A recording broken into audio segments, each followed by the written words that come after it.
Welcome back to Orange Chat Reviews, everyone. Hope you're all having a wonderful day. So, today is the final mystery review for March, the Green Mystery Reviews. And the hints, this one is my favorite MCU film. And let me just load up my talking points here. There we go. Now, the hints that were given, Harlem and Brazil, the super soldier before the super soldier, or the super soldier that was seen before the original super soldier, Gringo, and Bruce Lee's Snapback, as well as DWI, which was the Days Without Incident. And this movie is, again, honestly, I think this is one of the better or best movies in the MCU. And it was a phase one film from Marvel, as well as Universal, which was are not the same as the other MCU films from phase one. They were Paramount. However, this film is indeed The Incredible Hulk with Ed Norton, Liv Tyler, Stan Lee's cameo, and William Hurt and Tim Roth.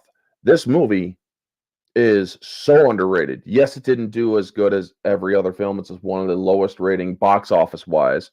However, I still do think that this movie is a lot better than all those idiots give it credit for.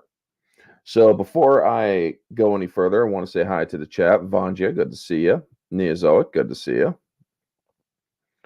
So yes, the Incredible Hulk, 2008, 2009, 2008.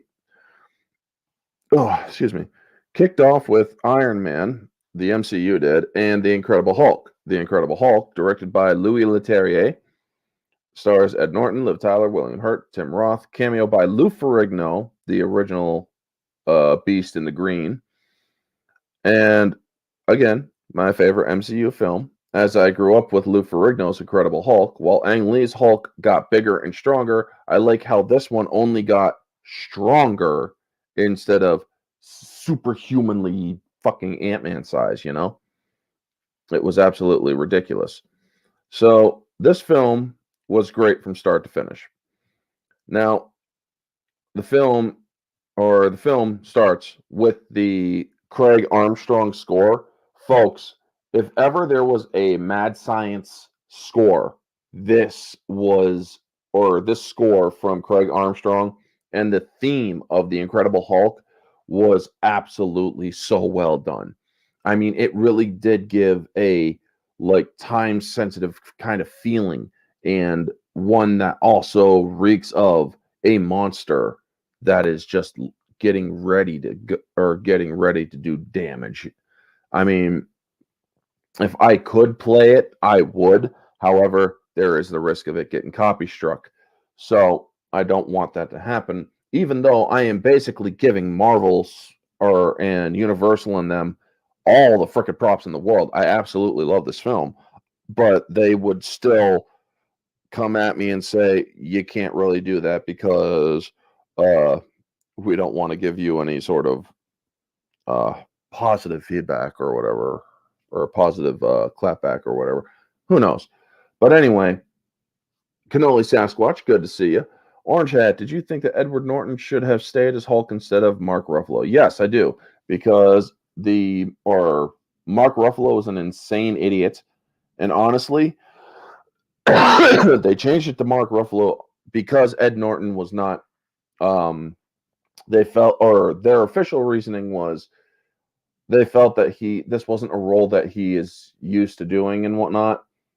But if you ask me, and also from other people's reportings, that he didn't work well with others. He wasn't working well with the production of Marvel and whatnot. They didn't want to bring him back, so they got Mark Ruffalo instead. I really think that they should have at least kept to the original design of the Hulk. the design of the Hulk in this movie, the Incredible Hulk 2008 film. Let me pull up some images of the Hulk. I mean, I absolutely love this. Is the perfect Hulk, not the stupid Mark Ruffalo Hulk, but this guy, the one that they have in the movie, is the Hulk. And let me open image in a new tab. And share screen. And yes, also, as Neozoic says, rip to William Hurt. He played a great Thunderbolt Ross in this movie. Present, share screen, image. I mean, folks, this is absolutely one of the best looking designs of the Hulk that I have ever seen. And I just believe that this was perfect because it was also mapped around Ed Norton's face. You can even see the facial scar that he has on his face. Let's actually zoom in as best as we can. And this area right here where my mouse thing is circling is actually an eye scar that Ed Norton has. Not to mention, this is a more, when they did the MCU, they were kind of going for a more grounded look. And I think that them having that sort of grounded and more visceral look to things was actually a very boon to the MCU. I mean, this screams a brute that will tear you apart and is very savage. So yes, this works. The one or the Neanderthal that they have that looks more like Mark Ruffalo, it's like, no, I don't like. And Cannoli Sasquatch, also good to see you. Thank you for stopping in. Folks, give us a subscribe to Cannoli Sasquatch. He does some good videos and good content as well. So definitely think about subscribing to Cannoli Sasquatch if you can. So continuing on with the talking points, the movie begins with a great score, and the theme gives a great sense of pursuit and excitement. The film covers the origin of Bruce, or the beginning of the film covers the origins of Bruce becoming the Hulk, hurting Betty and Thunderbolt Ross, and then Bruce going on the run after the incident where it was a complete accident. This was not. It's not like he intended to hurt anybody, but Ross doesn't care. He absolutely wants to take it out of him, and he wants to dissect it and replicate it. So as the beginning of the film continues, you see these different news clippings of a big green monster, and you see how Hunter's killed. Could it possibly be him? Fierce, apathetic Black Queen, good to see you. And you also see that Thunderbolt Ross is requisitioning Stark tech, like the sonic cannons that you see later on in this film. Orange Hat, if Edward's Hulk had or would have a trilogy, would the second one have Samuel Stearns, aka the leader, as the main villain? A third one being based on Planet Hulk, or what other answers you have? Honestly, they screwed up Planet Hulk. They screwed up Planet Hulk, the ability to have a good World War Planet Hulk. What they should do is go Red Hulk, or is actually go the Red Hulk route. Have the leader create or convince Thunderbolt Ross that he has no choice or if he wants to stop the Hulk, this is the best way to do it. This is the best way to bring down Bruce Banner's Hulk. And apparently they have Thunderbolt Ross being played by Harrison Ford, which I think is a dumb freaking idea. I mean, he's not any younger either than William Hurt, but he's also a lot more nimble, it seems, or brittle, rather. So honestly, they should go Red Hulk because Red Hulk would be the perfect person, the perfect engine to really push Hulk to even greater strength. I mean, Hulk is weaker as he is Smart Hulk. They would actually have to go more for Savage Hulk in order for him to fully reach his full potential. I mean, yes, he could be a smarter Hulk, but they could also have, I mean, they're opening up the multiverse and they have the potential to do some great work. However, they're failing because they keep on pushing agenda over story. I mean, you could even do a Maestro timeline where the Maestro comes back in time to kick the Hulk's ass and to take down a lot of the Avengers. However, they won't do that because, well, you got to have the woke. But anyway, getting back to a movie that's not woke, I love how um, the beginning also shows that there's been 5 months without a sighting, and Thunderbolt Ross starts just kind of giving up, and he's like, "Fine, whatever, let him go." And then we get to the little ticking thing that the metronome that I forgot what it was called. Let's stop sharing. There we go. And you get you have Bruce stop the metronome because it's kind of really driving him nuts. And we find out that he's in Porto Verde, Brazil. And they did great set dressing. They did great setting with the Brazil sets. And I love how they set up a lot of the smaller parts in Brazil, which turn out to have a small or a bit more importance later on.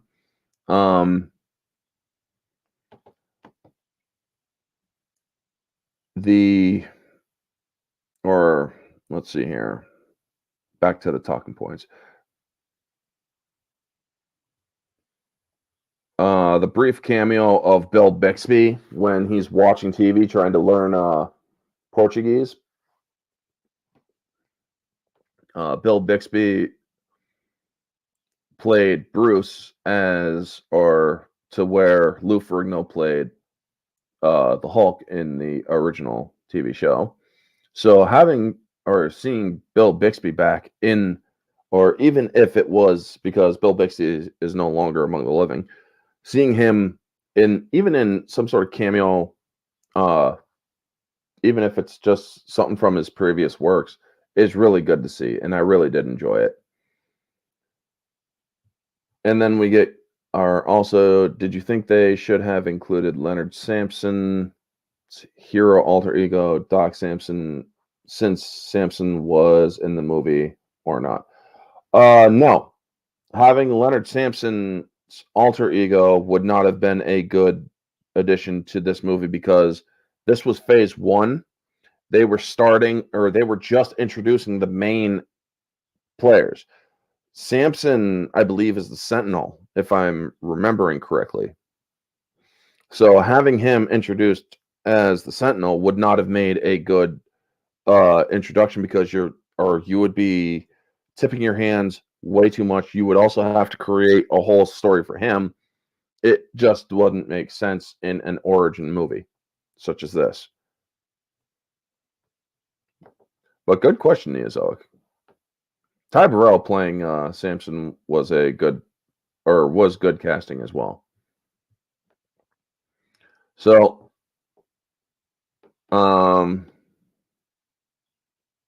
we then see how he's getting ready for work, and he's learning martial arts to help him instruct and control his anger.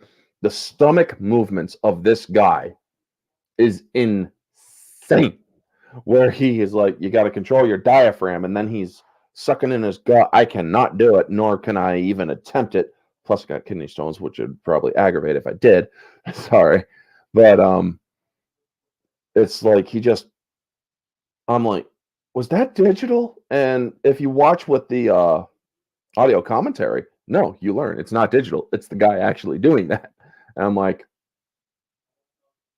okay, yeah. What? So he smacks Bruce, and you see Bruce trying to lower his pulse through breathing, and then he smacks him again. You hear the pulse monitor on his wrist start beeping even more rapidly. So he's like, wait, wait, wait, and then he's like, okay. And then you see him going about more stuff, working at the bottle factory maintenance. Small intro to the three thugs that come in later. His toxic blood, where he's helping the manager of the factory fix a thing. And the manager of the factory is telling him, he's like, why don't I put you on the payroll? You've been helping in this capacity for like 5 months now. Let me put you on payroll. I want to hire you in a full capacity. Well, at that point, Banner gets a cut on his thumb, and you see the blood drop down into the bottling area. And he's like, no, no, no, shut that off. And he's freaking out because he knows the implications of what his blood can do. Not to mention, he knows that if any of this gets into any of these sodas and gets shipped out, chances are he's going to be found. He's trying to stay away from the general and stay away from any detection. So, but for the biggest concern at this point is getting the blood away from anybody who may come into contact with it, because the dude sets off a Geiger counter. He is radioactive. He gives off gamma radiation even in human form. And his blood is also radioactive. It's very toxic. So, yeah, that would be a problem. And he finds the drop of blood because they stopped the process. They stopped the conveyor from moving. And he manages to wipe up the blood, and because he only finds the one bit, but however, that's not all the blood. One of them, or one of the bottles, caught the second drop that landed down there. So it's like, uh-oh, now we know that this thing's getting bottled with the blood. You see the blood in the bottle as it's filled with soda and shipped express to the United States. So, oh shit. We know there's going to be some trouble ahead.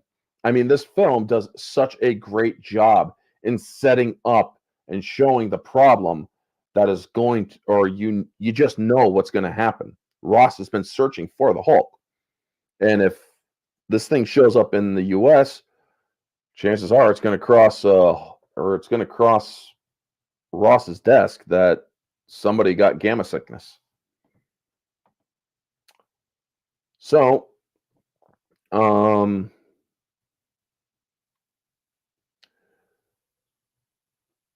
these three thugs try to get with one of his friends down in the factory. Her name's Martine, played by a beautiful actress from Brazil. I can't remember her name, but I always thought she kind of looked like Natalie Portman. And this was before Natalie Portman was even in the MCU. So we then get this guy, and he's like, "Get lost, gringo." And Bruce steps in to help her, and he's like, "You got a problem? No problem." And then he's like, or the guy's like, "Too late," and he starts pushing him. "Hey, you won't, or you don't want to make me hungry." And he accidentally says hungry instead of angry. "You won't like me when I'm hungry." And the guy's like, "What?" And he's like, "That ain't right." And that's when the manager breaks up the fight. Do you think MCU wasted Betty Ross after the Incredible Hulk? Yes, she completely disappeared without a trace, and nobody knows what the heck's going on. I mean, it's like, why not bring her back for uh Avengers and other stuff? I mean, she does eventually become Red She-Hulk. This is, or the MCU completely wasted this. I mean, when I was playing the Marvel's Avengers Alliance game, I saw where they could go with all this. If they would have just followed a lot of the stuff from that game, minus the X-Men and stuff, you would have had great stuff, because at that time the Fox still had rights to the mutant half of Marvel. But yes, Betty Ross was completely wasted. Let me get rid of that. And so he ends up having her out or taking her out of the factory where the thugs are watching, and you know that they're going to hold a grudge. So we then get the flower chasing where he gets a flower from the sky, and we see him create a possible antidote using homemade centrifuge and homemade lab equipment. And he's talking with this guy called Mr. Blue and Mr. Green and whatnot. So, or he's Mr. Green and the other guy's Mr. Blue, and it's on an EncryptNet kind of gig. This movie does date the internet pretty well. You see a lot of old style internet and computer use in this movie. Hey, Cassie, good to see you. Talking Incredible Hulk, the MCU version, or the first Incredible Hulk from the MCU, the best version in my opinion. So he says it's another failure, and he's like, "How much did you use?" All of it. Well, then stop chasing flowers. It's time to come in. I can't. It's too dangerous. Well, living with Gambit is too dangerous. So he tells him, he's like, or let me run some tests. Send me a sample of blood. So he ships off a blood sample to Mr. Blue in New York City. So that is a nice little, or because they actually show address in New York City. So it's like, okay, so we know that this guy or New York City is eventually going to be one of the settings. This movie does a good job at dropping small hints of where this movie is going to go, but it doesn't do it in such a way that it becomes insanely predictable. That Incredible Hulk movie with that was solid. Exactly. Very much agreed. I mean, there's a reason why I say it's my favorite Hulk movie. I mean, don't get me wrong. Ang Lee's was a pretty solid one, but was solid, but it was too campy and also too unrealistic when it came to the Hulk, where he was constantly growing and growing and growing. It's like, no, he only gets to a certain size. He's capped at size, but he continues to get stronger. You don't want it too unrealistic, you know? Plus, I do like how they make his transformation more painful than simply just growing and growing. It doesn't make sense. So we then see that Ross gets the case of gamma sickness, or we see the Stan Lee cameo. The report comes across Ross's table, and he's like, "Get our agency men looking for a white man at that bottling plant. Tell him no comment or no contact. If they even see him, he's gone. Or if he even sees them, he's gone." So we then see that Ross is setting up a team, and we get the introduction to Tim Roth's Emil Blonsky. If anybody at the time knew the story of the Hulk, we all knew that Emil Blonsky, because also at this time, a Hulk game had already come out before the MCU launched the Hulk, which was Hulk Ultimate Destruction, where you get to freaking wreak havoc, freaking destroy buildings and all sorts of shit as the Hulk. And you get to use a freaking bus as a surfboard, which is awesome. I mean, I love that game. You could get all sorts of different shorts, like flag shorts. You can also get freaking different skins, like gray skin, or Abomination level 1 skin, as well as Joey Fixit, which is great. I just really loved that game, and they also implemented a lot of stuff from that game into this, except that the Division isn't the enemy. How would you compare Ed Norton's Bruce Banner, aka Hulk, to Eric Bana's 2003 and Bill Bixby's? This one by far was the better iteration. However, I cannot discount Lou Ferrigno and Bill Bixby. Bill Bixby and Lou Ferrigno's, this is the one that they actually, or in this movie, they paid a lot of tribute to those movies, or to the Lou Ferrigno and Bixby, because the glowing green eyes when Bruce changes for the first time, and where you see it later on, that is pure Bill Bixby. That is pure Lou Ferrigno. Also, they use Lou Ferrigno's voice as the Hulk in this movie, where him screaming, yelling, and him saying like "Leave me alone" in the bottling plant in the scene we're catching up or getting up to. Also later on when he says Betty at the end, that's Lou Ferrigno. So I absolutely love it. Now Eric Bana's Hulk was pretty good, but French poodle, man, mutant dogs, no. I'm sorry, no, it doesn't work. Nick Nolte played a great villain, sure, but and Sam Elliott played a great freaking Ross. Don't get me wrong. As did Jennifer Connelly play a very, she played a very vulnerable Betty Ross, but I think for a moment that it would have been, shall we say, I like Liv Tyler's Betty Ross a little bit better.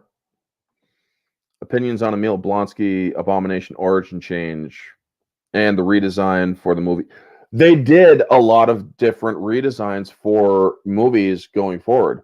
I mean, if you look at the old Iron Man, the original Iron Man, the Mark One from MCU, the one where he broke out of the cave, was what he or was the original look for him in the comics, where having this more updated version of the Abomination to make him look more mutant than he did in the first or in the games and in the comics, they're trying to make him look more comic accurate now. But I honestly do like the redesign for Abomination in this film, Neozoic. I really do. Also, the change, it fits because they said this or the MCU is a part of the multiverse where you have Earth 616 from the comics. MCU is not Earth 616, despite what they're saying nowadays. MCU is actually Earth 199,999. It's way out there. And they even said early on, this cinematic universe is part of the multiverse, but it is not going to match a lot of what you are used to in the comics. We're telling our own story. We're keeping the directed content.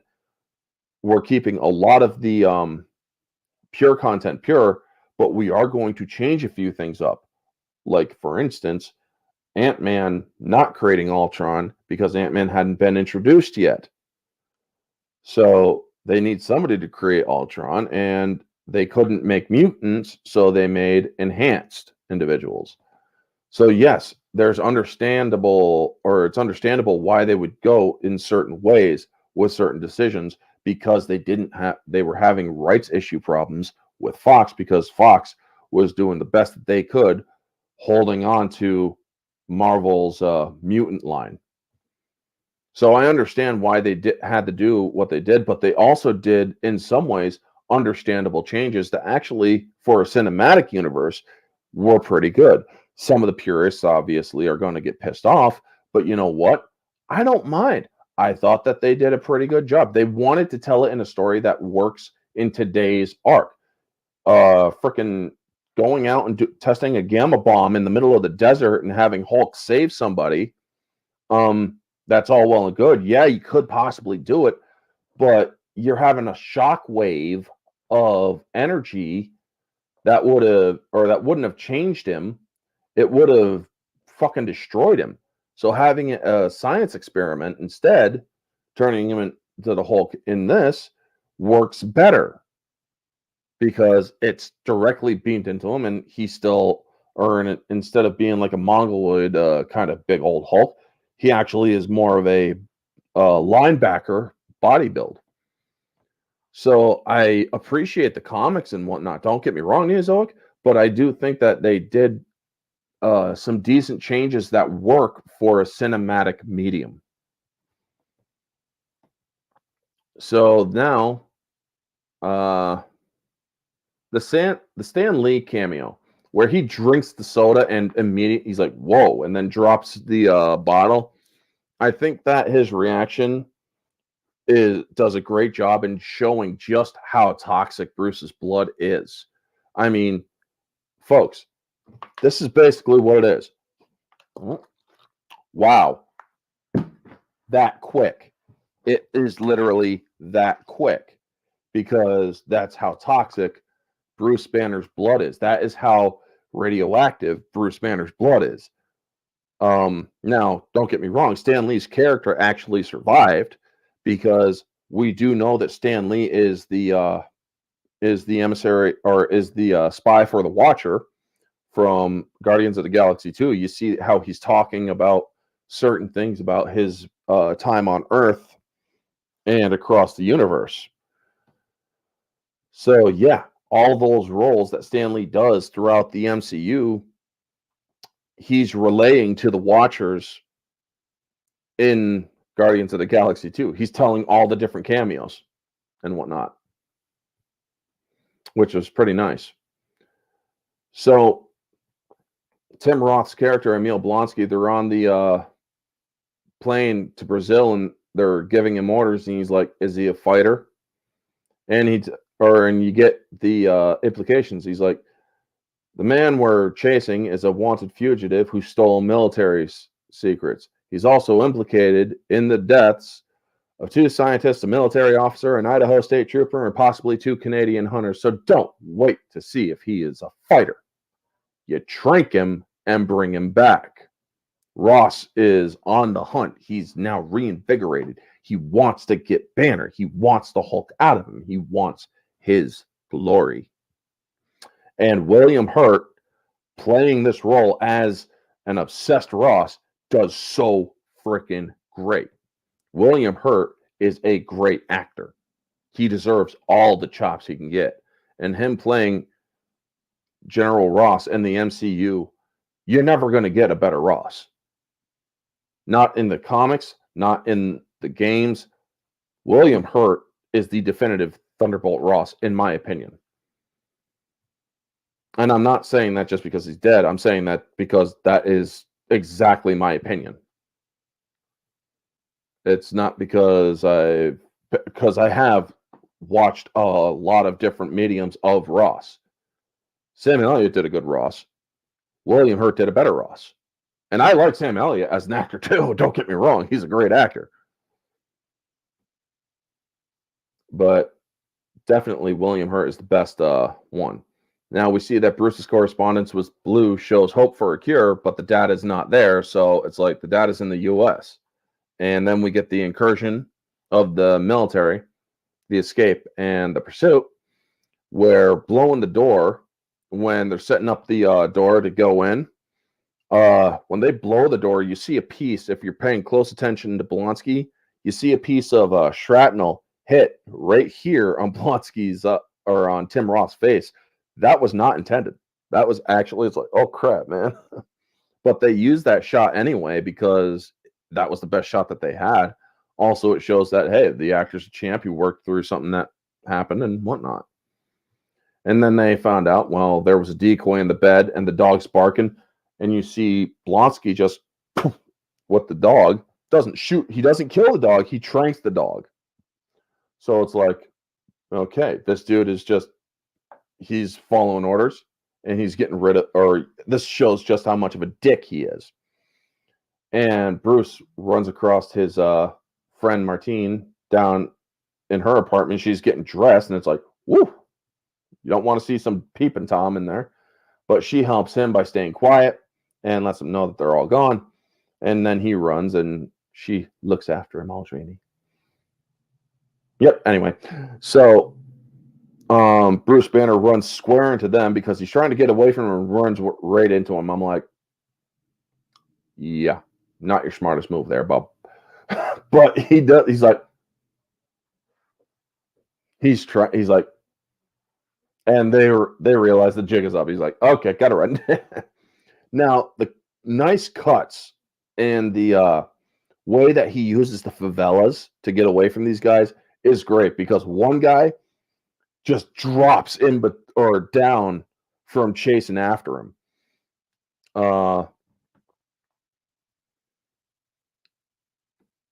Yes, actually, that is part of a deleted scene, and I'll talk about that in a moment, or when I get to that point. But yes, Louis Leterrier did or was inspired by the Gray Hulk for this film because he is green in the movie, but he's a very muted green. He's you could almost mistake him for being gray in a couple of scenes, especially in the dark. So yes, there is that. Now, uh,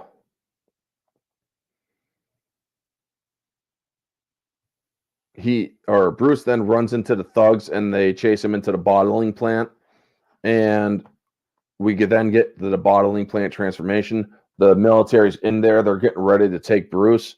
They're setting up their shots and whatnot, and Bruce is trying to tell these guys, "Please stop."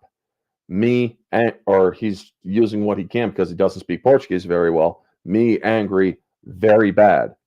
Guy doesn't care. It's like, you bad angry? Gee, me very bad angry. Now, there's this cut when they cut to Ross, you see Ross going like this. Like, you see a shocked look on his face when he hears that guy say, me very bad angry. Because he's understanding that this guy is pissing off Bruce and he knows what's going to happen if Bruce changes. So it's like, oh shit. That look on his face is basically like, oh no, this is not good.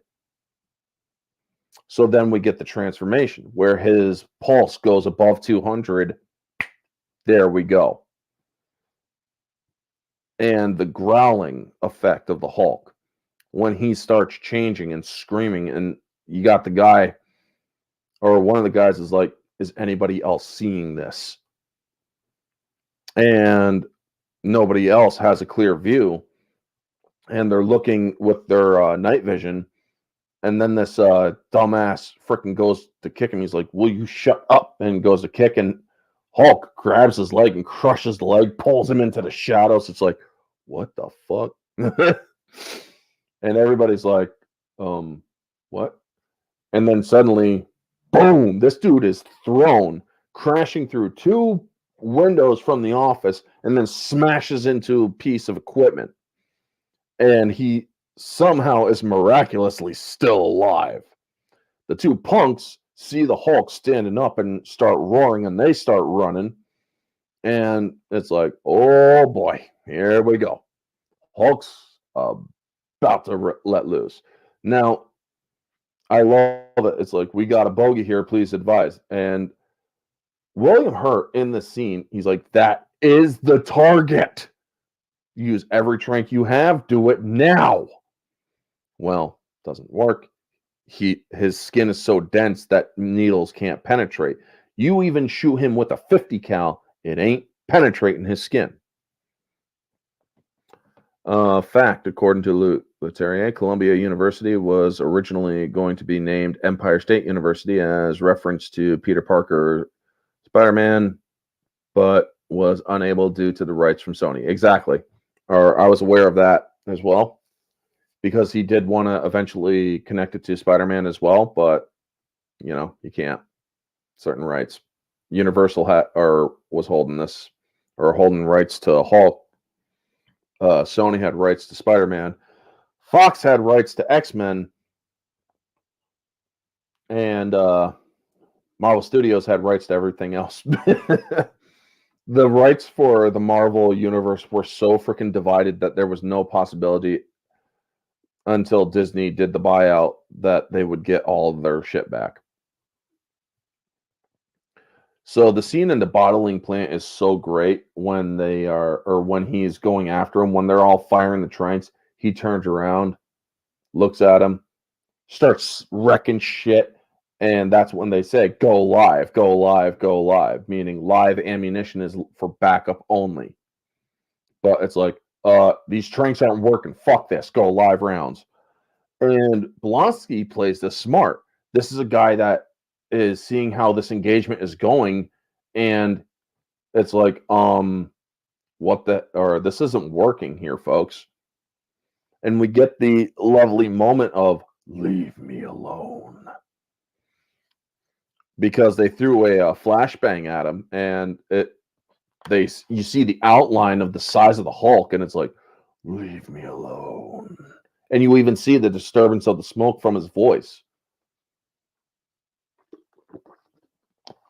So then he starts pushing a piece of equipment at these guys to get them to run, and you see how everybody else is getting shook up from it. And Blonsky sought the higher ground, realizing I ain't going to be able to hit this guy from here. So then he, after everybody else has gotten their asses kicked, he finally takes his pot shots at the Hulk as the Hulk's getting ready to leave because, well, there's no reason for him to be there. He just wants to get the hell out of there. And you get that reveal of the Hulk, the one that I believe I used in the GIF for my live notification, where it shows him holding his hand up as Blonsky's shooting at him, and then he steps out of the shadows. His face is still obscure, but his green eye is glowing enough, and he just growls at Blonsky. He's like, steps back into the shadows, and then tosses the freaking forklift at him. I mean, I absolutely love that. So it's like, dude, I remember seeing this in theater. When I saw that in theater, I'm like, whoa, that's awesome. And then he grabs another piece, gets out, and that's when Ross is flipping out because he escaped. So Blonsky's giving his debrief, and everybody else is seizing up Banner's work at his apartment. And it's like, okay, is this girlfriend helps him out, maybe? You see the picture of Elizabeth Ross, and he's like, she is no longer a factor. This is how cold Ross is. He closes the picture of his daughter. It's like, she's no longer a factor. He's alone. He wants to be alone. And let's see what he's working on. Excuse me, sir. Does anybody want to talk about what just went on in there? We had him, and then something hit us because he wasn't alone. Something big hit us. And I just love Tim Roth, man. They fucking cucked his stupid ass cucked his ass in MCU later on in the She-Hulk show. They made him stupid in the She-Hulk show. But him being Abomination and being Blonsky, he's like, it tossed the forklift truck like it was a softball.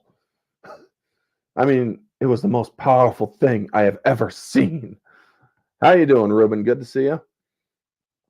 And he's like, well, Banner knows what it is. I'm going to track him down. I'm going to put my foot on his throat. That was Banner. It was Banner. You're going to have to explain that statement, sir. No, I don't. I love how he handles that. He's like, no, I don't. Reminding Blonsky that, dude, I outrank you, first off. I don't have to explain shit to you. But he says it with such calmness. You have to explain that statement, sir. No, I don't. It's that simple. That is such great action or great acting by William Hurt. Basically, because it's like, I'm a general. I don't have to tell you shit. But he says it so calmly because he knows that he'll show up again eventually. And then we find out that the Hulk leaped his ass out of there all the way to Guatemala.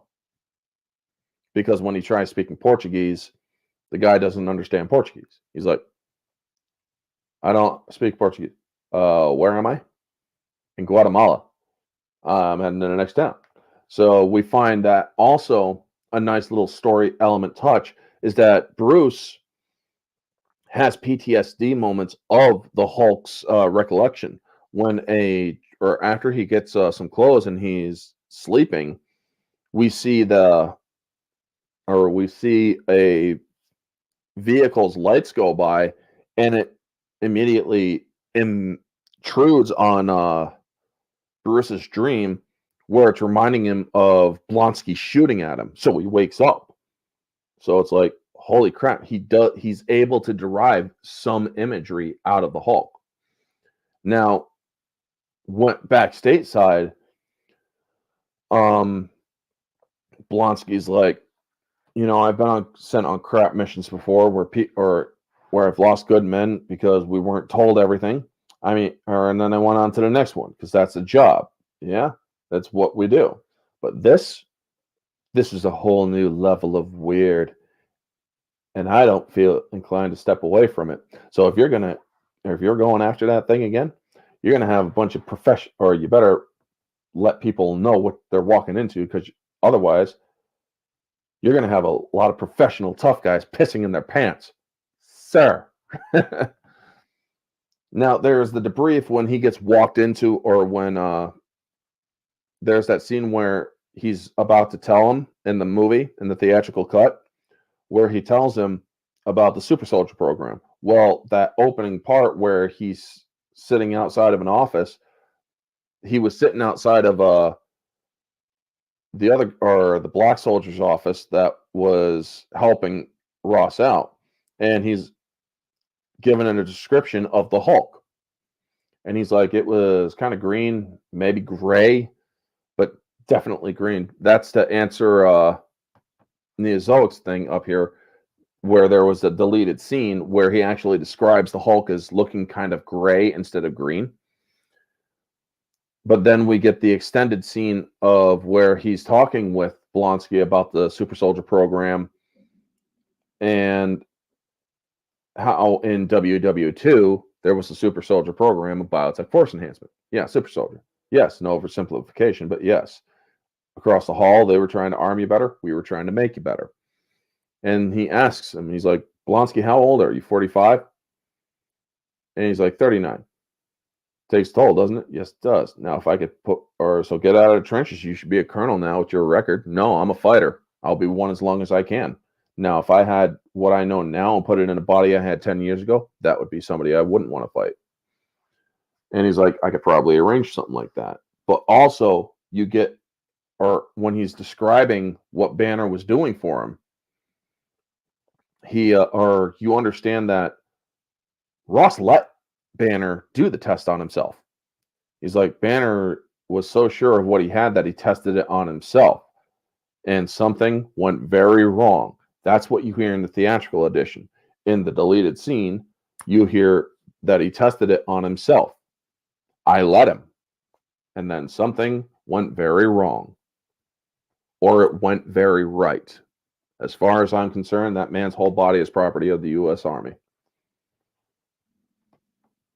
So you understand that Thunderbolt Ross is indeed greedy and indeed willing to let certain things go. But he's also, this is why he wants him back, How would you compare Ed Norton's role in Incredible Hulk with other films such as Fight Club, Red Dragon, Primal Fear? Excuse me. I haven't seen those ones, but I have seen Alita with his minor bit role in that.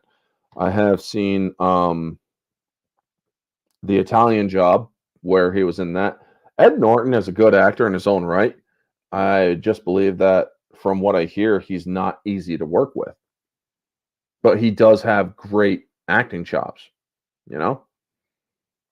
And fact too, original opening was going to have Bruce come to the suicide attempt, which is mentioned in the Avengers movie. And at the end, the frozen body of Captain America is partially seen in the ice, but scrapped due to test audiences. Yeah. I can actually talk about that because he gets a ride up into the Arctic and he has a gun and folks, this is I'll use a fake. I'll use a toy. This is a toy, folks. This is not real. Yes, you can pull it back. See, nothing happens. Where he holds it down like this. He's holding it down here like this. And once he pulls the hammer back like this, he immediately changes into the Hulk. The Hulk sensed he was going to off himself. The Hulk will force him to change not through stress or whatnot, but if the Hulk senses that he is under threat, he will change or he will force himself out. That is what that scene does.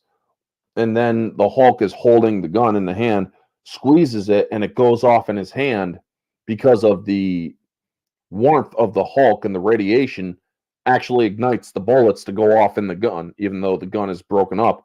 But he still feels the pain, and that's when he rages, and you see the buildup of the stuff, and you see Captain America's body. Now, it's okay. Hulk, I knew exactly what you meant. I mean, that scene in itself is also good because they actually finished the special effects for it, which was pretty good.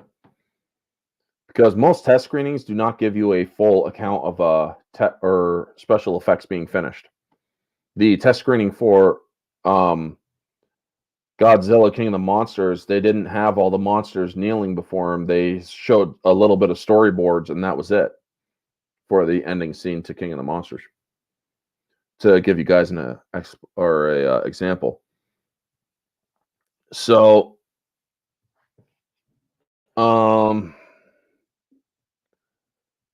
let's see here. Let me just go back to talking points to make sure I didn't miss anything. PTSD moments. What? Now, yes, Bruce starts walking to the U.S. throughout the South America, and then you see Days Without Incident 1 and then Days Without Incident 17 when he shows up in Virginia at Culver University. So it's taken him 16 days, a little over 2 weeks, to actually get there. Also, when he was down there in Guatemala, he gets new clothes. One of the things I glossed over was he buys some clothes and then he measures them against a woman with a robust backside. And he's like, "Do you have any that are stretchy?" Saying it in a different or in Spanish. And so she gives him the stretchiest pair she's got, and he's like, "Perfecto." Because he knows that if he transforms, he's going to need a stretchier pair. So he gets to Culver University, and we get a nice somber theme. I love the theme in this movie. The score of this movie, rather, not the themes, but the score from Craig Armstrong. He has the way that he does the score is a perfect reflection of what is going on in the scene. This is a perfectly blended score and film, where sometimes you can get mixed matches scores, but in this, Craig Armstrong actually did a wonderful job. How would you compare Liv Tyler's role as Betty with her other roles, such as Arwen? I think that she shows that she does have a vulnerable side in this, a naive side somewhat, but she also does have that angry side, which actually, if they had continued on with the Hulk in the MCU and Betty in the MCU, her outburst in New York City later on would be a great foretelling of what her own destiny is, which is to become Red She-Hulk.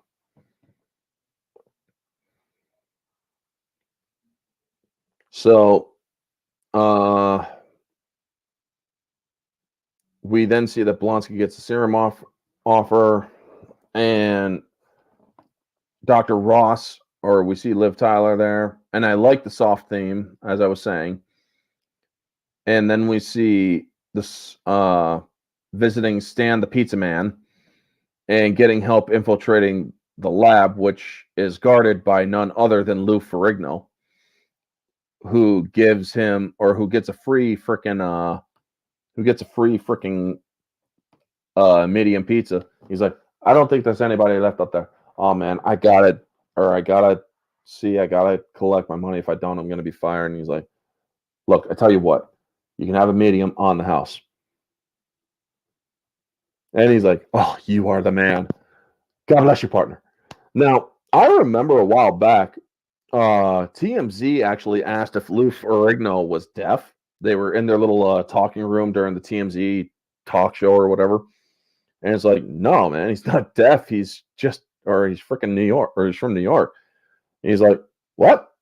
And he's like, oh my God, I always thought he was deaf. It's like, no, man, he's not deaf. Or his accent is his accent. He has Colombian roots, I believe. South American roots, I do believe, or Cuban roots. Ferrigno, Italian roots. Ferrigno has Italian roots, but he is originally from New York City. So, yeah, it's not that he's deaf. That's just the way he talks, man. He's also a big guy, so don't fuck with him. So he realizes that the data's gone, so he's got to move on. He can't stay, and he doesn't want to run the risk of coming across Betty, which he does in the pizza shop. And I love that scene where he comes out, and just for a moment, she sees him and he sees her, and he's immediately gone. But she goes out, and she's like, "Oh my God, Bruce!" And so she goes in, and Stanley is just really weak down there. He's like, "Betty, just tell me if I saw what I think I saw. I don't know what to say. Please just tell me the truth." Now, she's supposedly with Samson, Ty Burrell's character, dating. She sees Bruce, and it's as if that dude is not even fucking there. That is one gig that it's like, I'm like, you were, he's your boyfriend. He's not your boyfriend anymore. He's your boyfriend. What the fuck? I mean, that is one thing that I didn't like, is that she immediately her heart went right back to Bruce. Just by seeing him for that split second, she's right back to Bruce. So she picks him up in the rain. You pretty much could see that they want to freaking make out in the rain. I mean, kissing in the rain does come to mind, but they don't kiss. They're just hugging. And it's like, I want you to come with me now. Come with me. Let me help you and whatnot. She has the data. The data wasn't in Culver University. The military wiped all the records. And he tells Mr. Blue this. So he's like, I got to keep moving. I can't stay here. It's too dangerous. So she's like, it's her data. I got in there and took it before they carted it all away. Thought it might be able to help us someday. And he asked him, does the general know that you have this? And she's like, no, I don't think so. I don't understand why we can't go in and talk with him. And he tells her, he told me what he wanted to do with it. He wants it out of me. He wants to dissect it so he can replicate it. He wants to weaponize it. He wants to make it a weapon. And we then see that Blonsky's getting set up for the super soldier serum.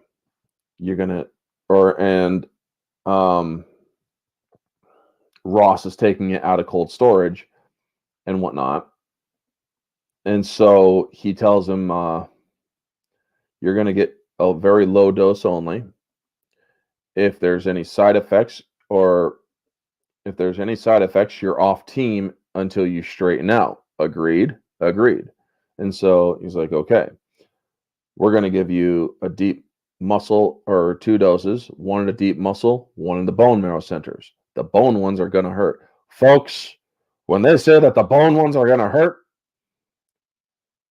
there's a freaking needle about this big, and it goes straight into the center of Emil Blonsky's back. I have seen things that have made me go cringe, that have made me go, Phew! The look on Blonsky's face when he's reacting to the needle in his back says it all. I'm like, yeah, I would be reacting like that too. And then you hear the little pop noise after they pull the needle out, and you see him like look, his eyes just darting like he doesn't know what to focus on. I mean, this dude is now received a super soldier serum. And well, I can't wait to see what goes on, you know? Question: do you think Bruce Banner Hulk and Betty Ross are star-crossed lovers, just not just in the movie, but in general? It does kind of give that kind of vibe, yes, but uh they do and or they are together for that brief moment in the movie, so star-crossed wouldn't really work or wouldn't be the most apt description. Tragically doomed lovers, I'd call that or call it more like that, to be completely honest. But yeah, there is a tragic element to it. I mean, we learn later in this film that Bruce can't get too excited. We all know what that means. So they the next day, apparently the freaking military's already learned that Bruce is in Culver University. And they were setting up and he caught a glimpse of them briefly, and he tells Betty, "You got to get as far away from me, please, or don't ask why, just go. Just get." And the military starts chasing him, and she immediately sees the striker or the striker tank, and she knows exactly who it is. So she stops that tank, man. I love it. And Bruce swallows his data, but I love it. She's like, "I know you're in there. General, please." Well, it's like, sir. And so she has to basically scream out dad to get him to respond. It's like, "Dad." And she tells him, "Dad, please don't do this. You can't see this clearly. You got, or get her out of here." And so before that happens, they see Bruce in the overpass. And he tells them, "Do not engage. Repeat, do not engage." So they lock him in the overpass and they set two smoke canisters in there. And that's when Betty starts running. It's like, what the fuck are you going to do? I mean, I get that you want to help him, but what the fuck are you going to do? Running isn't going to really help him. But it does help move the story where he gets pissed off and ends up transforming into the Hulk. And I love the camera work where they do the whole, they show Ross right there, but the background is kind of moving away. That I love how they do that kind of stretch camera effect as he's transforming and he pounds out the overpass and then he jumps out. Now, I also love it's like, or Ross says, "Now she'll see," because she doesn't remember anything from the lab accident where she got knocked out by the Hulk. So she needs to see what he is. And I absolutely, because this is what he wants to do. He wants to trigger the Hulk so that he can also see if Blonsky can stop him. Because that's another thing. Blonsky is outrunning all the soldiers. And he's like, "Blonsky, not yet." And he's like, "Sir?" And he stops. He's like, "All right, look alive, folks. This could get interesting." And I love how they show that the other freaking soldiers behind him are so freaking out of breath. So he's like, "Alpha team, let him have all of it." Because this is when you first see the Hulk in daylight. And when he jumps out of the overpass and crashes to the ground, you see the veins rippling off this motherfucker. I mean, this is why I think this is one of the better freaking Hulks, because he is jacked, ripped, and it's like, oh, that is freaking like terrifying. If I saw this thing looking at me with murder in its eyes, I'd be like, ass, or I would probably have complete intestinal evacuation. I would shit myself. I would piss myself. I'd probably pass these damn kidney stones just by looking at that thing in fear. That's how terrifying that this dude looked when he freaking jumped up and stood ready to freaking rip that dude or rip the people limb from limb that tackled Betty. Now, not to mention, Betty did break one dude's nose because as the guy almost catches her, she goes like this and just smashes the dude's nose. And he's the one that picks her up and whatnot. And he's also responding to how the Hulk's ripping apart the forces or the Army's forces. Now, when the Hulk is getting shot at by Alpha Team and they're shooting at him with all the heavy ordnance, you actually, one thing I do like is that you see the impacts all over his body, like kind of like how they're reacting, or my skin is reacting, hitting, or from my finger hitting here. You see the impacts, the bullet impacts, and how it's just kind of just pushing like that deep right into the skin, not going to penetrate at all. But this is enough to cause him enough irritation that he goes straight after him. And Ross sends in 50 cals, and he ends up sideswiping one of them.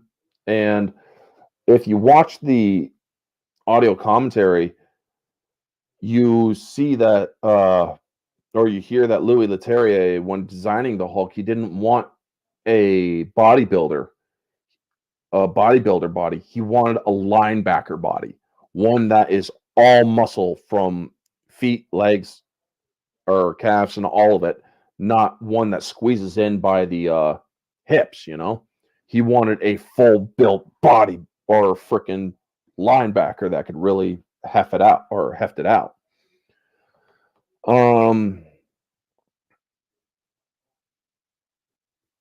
News out question: do you think Bruce Banner, Hulk, or Starcrossed Lovers? Good point. MCU Abomination, a joke after the Incredible Hulk. Yeah. Who is the most dangerous Hulk villain? In my opinion, the most dangerous Hulk villain, considering the Sentinel, Samson, I believe during World War Hulk, this dude literally beat or stood toe to toe with the Hulk and managed to get him and Bruce Banner to beat each other until they reverted back to their human forms. So that dude, I wouldn't say he's a villain, but the leader comes to mind.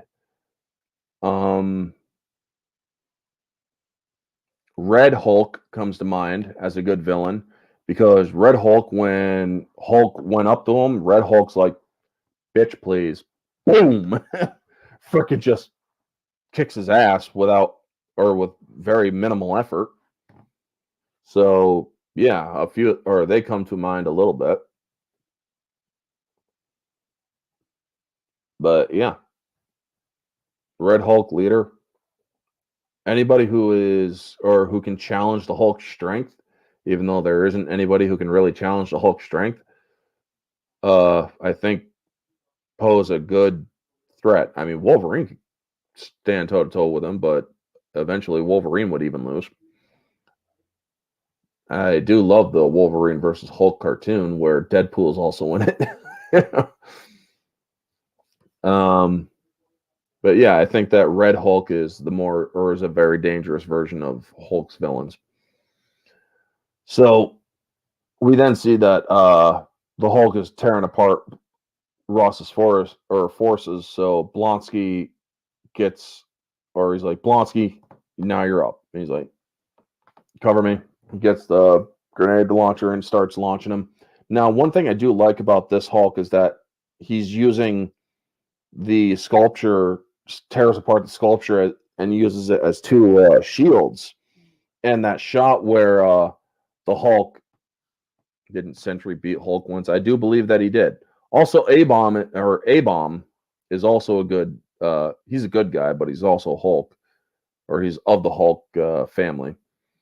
But Abomination is also a good villain too, because Abomination does or can kick his ass in the film or in the comics as well. But secondary Abomination, because the first stage Abomination, because there were two stages to Abomination. There was the first stage, and then there was the second stage where he's even bigger. Becky Brown, good to see you. Hello, how you doing? Now, the shot that I absolutely love from this engagement is where he's using the sculptures to stop the grenade launcher, and you see him go like this, and it's like just kind of ground his mean face. It's like he's like, yes, or because that's what Blonsky says. He's like, remember me? And it's like, oh yeah, I remember you, you little piece of shit. So we then see that Blonsky's doing super soldier acrobatics and whatnot. And you see that Ross is like, my God, he's doing it. He's keeping the Hulk at bay. He's doing exactly what he wants or what he's asked to do. And you see, or this movie is actually something that helped them later on in movies like Captain America, or not Captain America, but Avengers Endgame or Avengers Infinity War, where you see Steve Rogers outrunning and Black Panther outrunning everybody else and jumping over.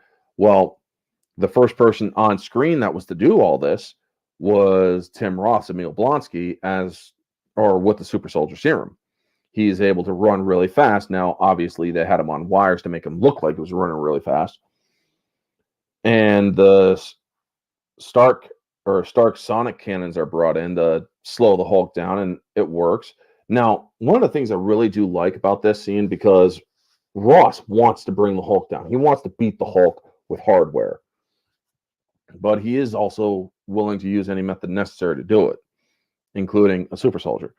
But when the sound cannons go off and it literally stops the Hulk mid-run and starts hitting him so hard that he's covering his ears and going down like this, and it's like, holy crap, you know? You see General Ross just like with his hands behind his back, just looking up proud, like, yes, I have won. While Betty's trying to tell him, it's like, please don't do this, you're killing him. And she starts screaming out, get your hands off of me, and she starts screaming out Bruce's name. And the Hulk responds to this. Now, you could tell when the Hulk is getting stronger, not just through his actions, but you could tell when he's about to get stronger because his eyes will start to radiate green, like really glow green. And it is such a great way to express that the Hulk's rage is building beyond his previous limits.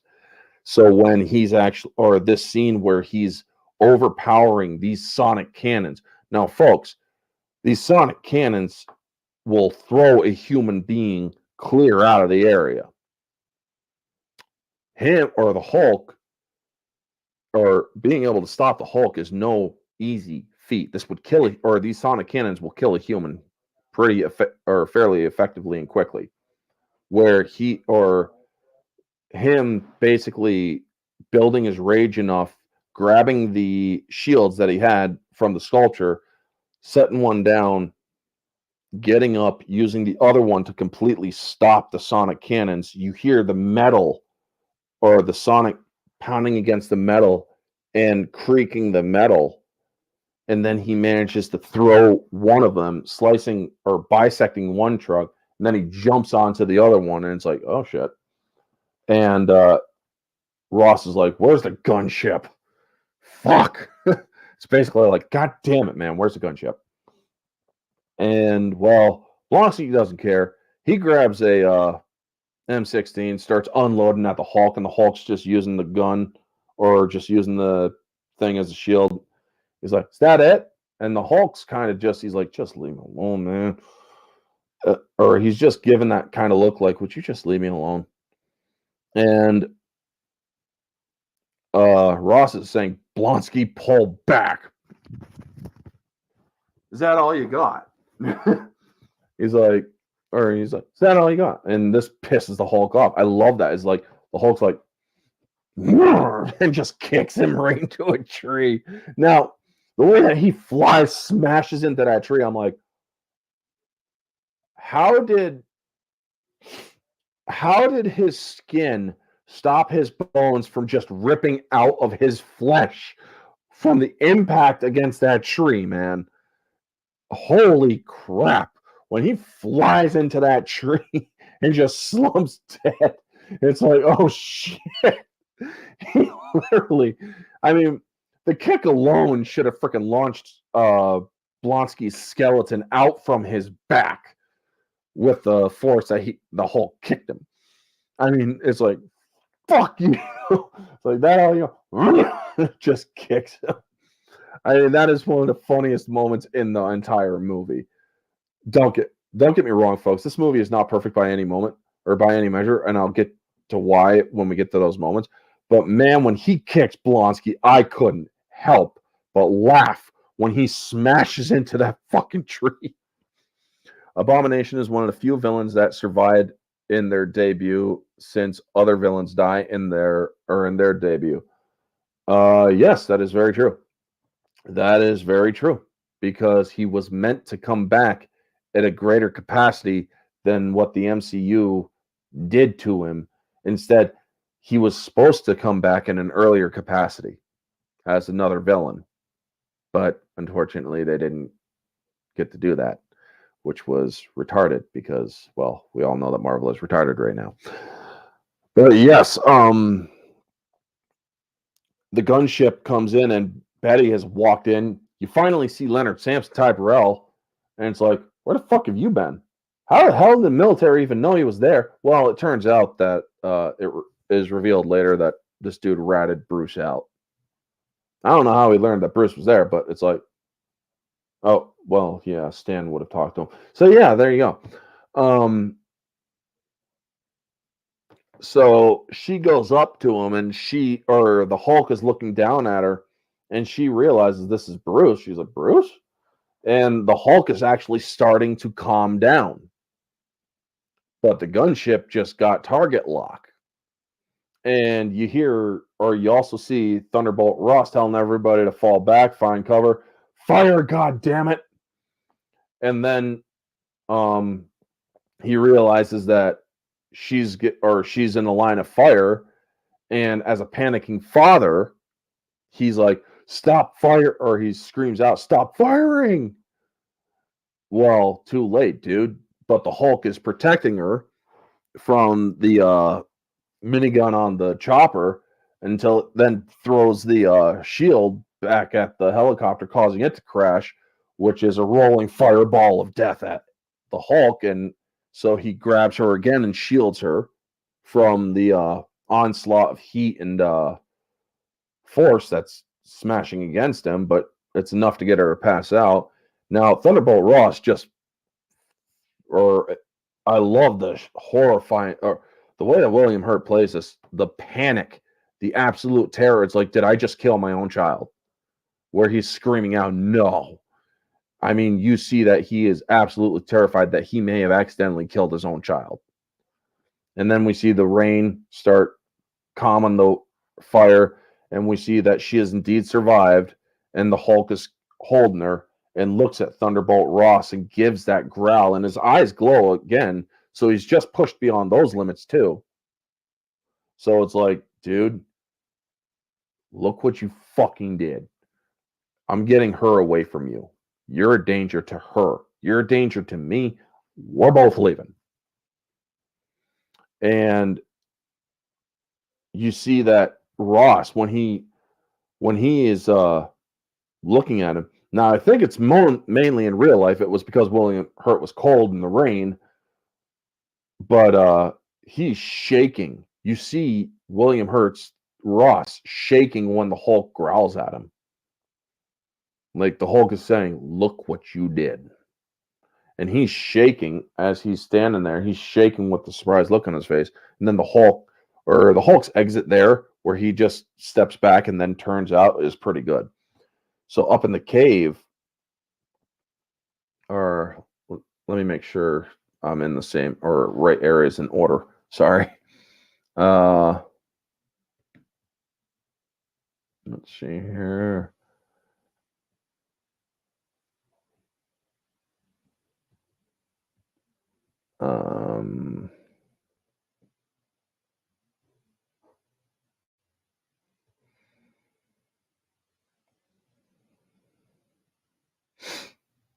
All right. So the next scene is them carting off Betty's stuff at the house, and Ross is telling Samson, is like, you did the right thing by calling us.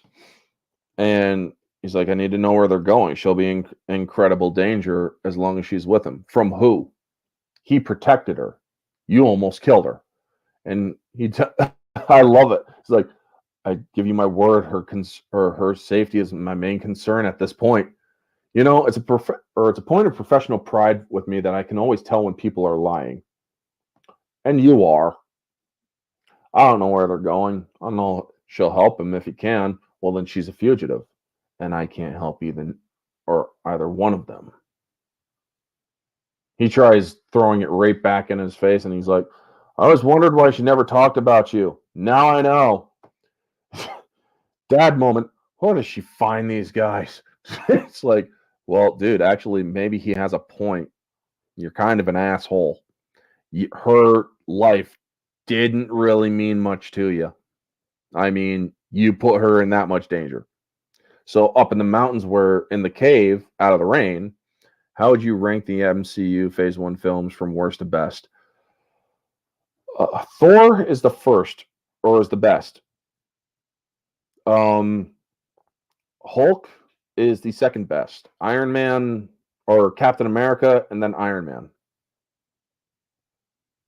But if I have to throw Avengers in there, I will say Avengers takes the top spot, then Hulk, or then Thor, then Hulk, then or Captain America, and then Iron Man. Iron Man, even though it was the first to kick off, it had the worst special effects, had the worst digital effects. They really tightened it up at Universal. That's how I would rank them, Neozoic. The Hulk is my favorite character, favorite movie even, but in way of story, Thor 1 is the best of the first phase of movies. That movie I already did a mystery review on. I believe it was my second mystery review. Yeah, I think it was either my second or third. But yeah, that movie had or discussing the MC, or I'm thinking about bringing movie discussions back, folks, to where I'm going to put a panel together and discuss the MCU movies from phase 1 to phase end, or which is Endgame. Yes, I will also have to discuss a movie that I don't, or the movie that I don't like, which is Captain Marvel, but I will discuss it with people who did enjoy it. And I will also give my thoughts on some parts that I thought were good and some parts that I thought were bad. Now, it won't be a complete crap fest. So I am thinking about bringing back or creating a new playlist for MCU discussion. So, getting back into it, the scene up in the cave with Betty and the Hulk, where she wakes up and smacks the Hulk's face and he bangs his head, and he's like, I love that scene.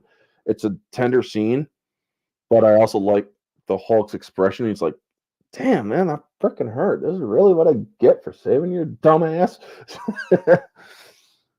I mean, it's not exactly him saying that, but he's standing out in the rain. But then she says, Bruce, and he responds, and it's like, you call me that name, and it's like, huh? And then he gets back in, and he's like, and then the lightning goes off and the thunder, and it immediately ignites his rage again. He thinks there's danger nearby. He thinks that they found him again. He takes a freaking boulder and just launches it out and starts screaming out into the freaking storm. And then he also puts his hand back, basically letting her know to stay back. And he does it again. And she's like, it's okay. It's okay. You're not, or she's calming him.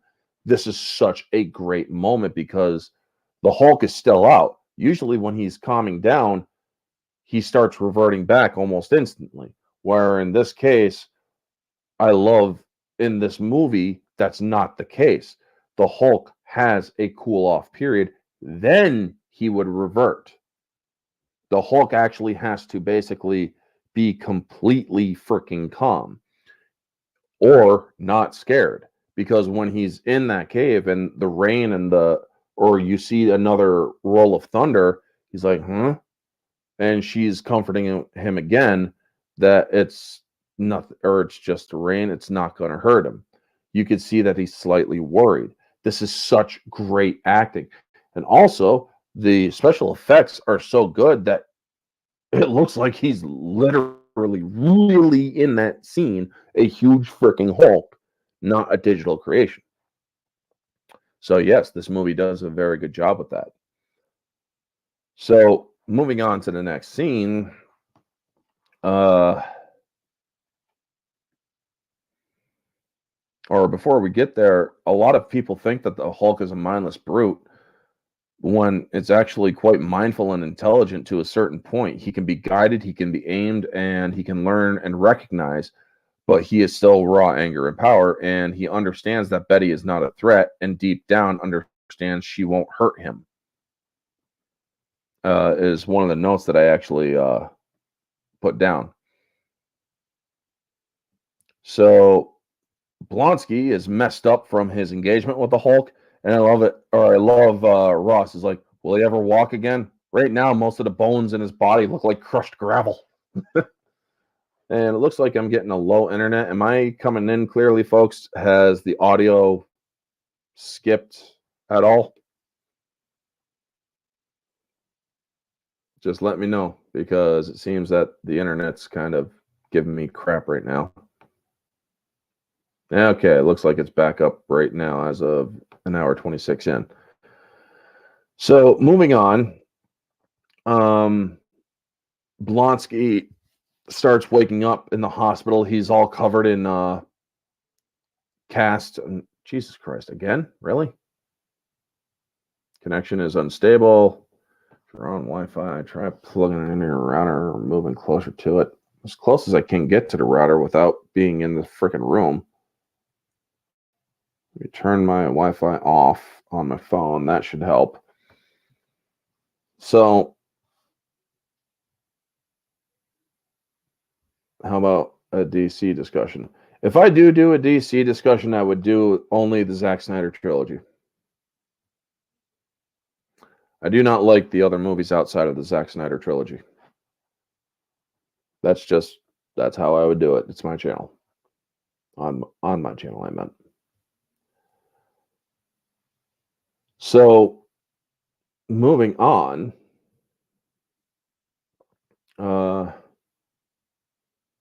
Blonsky is messed up. Betty wakes up to see Bruce back to normal. They check into the hotel. His PTSD in the shower scene, where the shower head starts sputtering, and it reminds him of the gunship's minigun, which is pretty cool.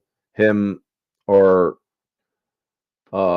Betty coming back with supplies, and we get the purple shorts gag and the pulse, or another pulse watch. And then we get the news reports that General Ross is listening to, that you also see near the end of Iron Man 2. And Justice Stark is given the consultant role, which plays later on in this film.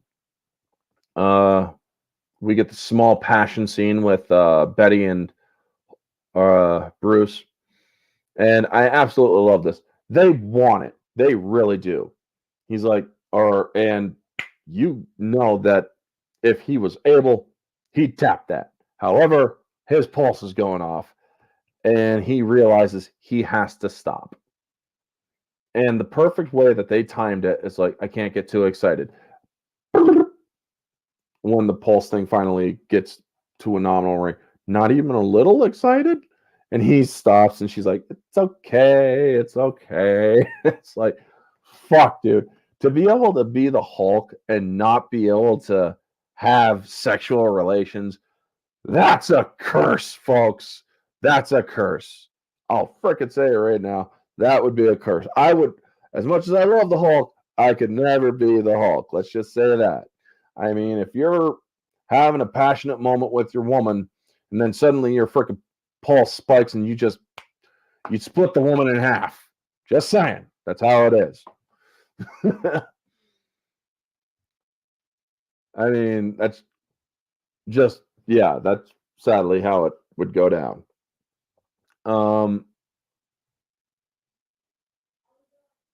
We then see Blonsky is fully healed and Ross is impressed, but Spar, the female soldier, she's looking quite worried at this. And then Bruce or then we see the next scene where he's like pissed off and ready for round 3. Uh, yeah, I'm sorry, I'm lagging a bit. It's the audio and it's the freaking internet. I can't really. I'm sorry if I lag a bit, folks. How would you compare this movie with other 2008 comic book films such as Iron Man, Dark Knight, The Wanted, and whatnot? This movie is a shade under Dark Knight, but definitely above Iron Man. The Wanted, is that the or are you talk or Neozoic? Is that the one with Angelina Jolie and what's his name and Morgan Freeman? Because last time I thought that was Wanted, not The Wanted. But please confirm in the chat, please. That movie was pretty good in itself, though, I will say that. But Dark Knight was the top comic book movie in my opinion of 2008. But Hulk is still my favorite. But from an objective point of view, it would be Dark Knight. Hey, Christian, good to see you. How you doing? Yeah, you wouldn't like me when I'm hungry. Yeah, that was such a good one. But yeah, so yeah, The Wanted was a pretty good movie. I might actually do a mystery review on that sometime later down the line. I wouldn't have it too close to this one though. So Bruce and Betty pawn off all her mother's gold necklace, which comes to play later on in the movie, at the end, for cash, while the military is monitoring all Betty's IDs, plastic, and phones. Also, Shield's database. I mean, if it wasn't obvious that Stark tech being used at the beginning of the movie and whatnot, and Shield requisitions and stuff, that this movie, even though it was Universal, it is connected to Iron Man, which was Paramount. So that kind of crossover is very good. Yeah, the one with Angelina and Morgan Freeman. Yes, that one is very good. I liked it. Made a couple of gifts I made one gift from that movie, I do believe. If I make gifts from movies that I like, it's because they're awesome, the movies. Now, so they're monitoring Bruce's communications with Mr. Green and Mr. Blue. So just as they're saying that, they get the ID on Mr. Green or Mr. Blue, who is Dr. Sam Stearns from New York City. And they're trying to get to him. And Betty and Bruce buy a truck and discuss what being the Hulk is like. He describes it like somebody dumped a liter of acid into his brain. Only fragments and images can be remembered. And he doesn't want to control it. He wants to get rid of it because he knows that without the military getting their hands on it. Now, Blonsky receives another dose of the serum. It's like, you ready? He's like, yeah, let's even the playing field a little. And then they have to dodge a checkpoint to get into New York City by Riverway from New Jersey, which honestly, they've tightened up that a lot because in 2012, I went down to NYC to visit a friend. And back then, somebody actually got caught trying to smuggle a couple people into New York City, and it didn't turn out well for them. But we then get the crazy cab ride. Now this dude is freaking driving like a freaking maniac in the streets of New York City. And they're trying to keep Bruce as calm as possible. And it's like, man, I think we should take the subway. Me and a cigar or in a metal tube underground in the most aggressive city in the world. Yeah, good point. We'll take a cab. He has to start breathing, and they end up having to pull him over. And she's like, "Are you out of your mind? What the hell's wrong with you? What's wrong, baby? You don't like a good ride?" Now you think that's the end that you'll see of this cabbie. You think that would be the end of it, right? No. Keep him in mind, folks. He dies later on in a horrible way. And you don't even recognize it unless you are watching it with eagle eyes, I'm telling you. Yeah, James McAvoy was in The Wanted. So they get to Samuel Stearns, and before that, or yeah, we get to Samuel Stearns. Now, Tim Blake Nelson plays Samuel Stearns, folks. Um, he is the weakest part of this. He plays this laughing guy and whatnot, and it really is. This is the weakest part of the film, where this his. I wish they would have used a different person to play Samuel Stearns. Tim Blake Nelson is like, oh my god, or his off shock humor is kind of just kill him. Yeah, I mean, I would say so. And it's like, oh my god, man, this is so freaking cool, and yada yada yada. This is it's like, oh my god, this dude. I mean, even freaking Liv Tyler's character got enough of his shit. That was the most incredible thing I've ever seen in my entire life. Oh my god, stop, please. It's like, yeah, this. Holy crap, dude. Well, you wouldn't know by the, or I don't give obvious hints, Vanja, so you won't know when that movie comes along unless you're looking out for it. But yes, they're trying to find a way to suppress the event, so he uses the data. Hey, Kamen Rider, good to see you. And Ruben Thomas is also in the chat. I saw him too. And they bring the Hulk out while he's or they need to achieve the Hulk coming out in order to give him the antidote to try to see if that will be a lasting cure. They're trying to figure out whether it will be a lasting cure or if it will just suppress the event. And I do love the moment where they're sending, or the military is coming in. Now Blonsky is in the mirror, or is in a bathroom looking in the mirror. In the front, he looks like he is just withered, man. Also, pay attention to his or he has this arm, or this chain tattoo around his arm, as well as one right here on his chest. Now, later on, when he's the Abomination, you see those same tattoos if you look really closely. Now, today it is the Incredible Hulk. But Blonsky also has his spine start protruding, which is basically first stage Abomination ready. I mean, he's going to become the Abomination soon. And they ask him, "How you doing, man? Or how you feeling, man?" Like a monster. Just like a monster. You get the idea that Tim Roth is becoming addicted to this. And it's not a good thing. So triggering the Hulk to come out is a great scene where they get him on the table to do the antidote. So the antidote works to suppress the Hulk, and I love this scene, or actually I do love this scene, because when she gets up on the Hulk to keep him calm, the look on the Hulk's face is like, I don't understand why I am out here. What is going on?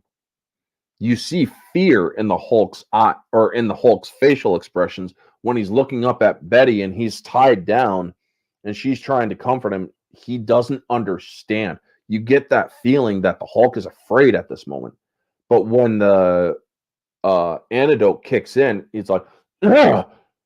It's like a shock to his system, and his eyes go from green to blue, and then he reverts. But that scene is really powerful because it shows that he's kind of scared. He doesn't understand what he is doing, why he is out. There was no danger to Banner. Why the heck is he coming out? Now, if they had used the beginning with the test audience where Banner was going to try to commit suicide, the Hulk would have popped out instantly once he was strapped down, and because in a way he does understand what's going on around Bruce. he does understand that Bruce wants to get rid of him. So he would have popped before he even got tied down. However, removing that beginning scene that they didn't use or that they dropped because of the test screenings, this makes sense that scene does make greater sense. The actress who played Betty in the movie is coming back for Captain America 4. Liv Tyler is coming back. Oh, well, it makes sense because Thunderbolt Ross is in the movie, and apparently he might be the Red Hulk. Who knows?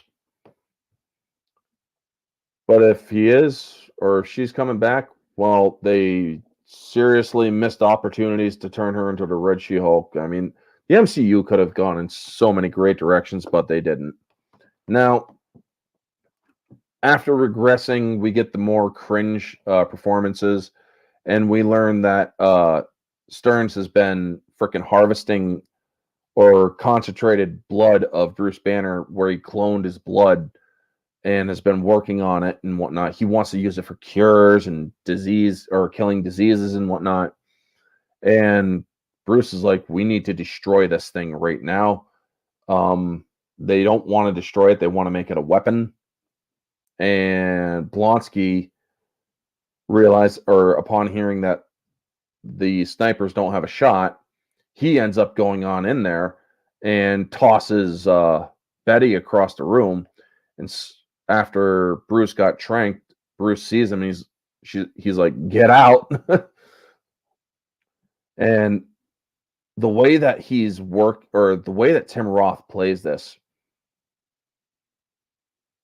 the way that Kamen Rider, or Betty Ross becomes Red She-Hulk because the leader turns her into her, or leader turns her into a Hulk.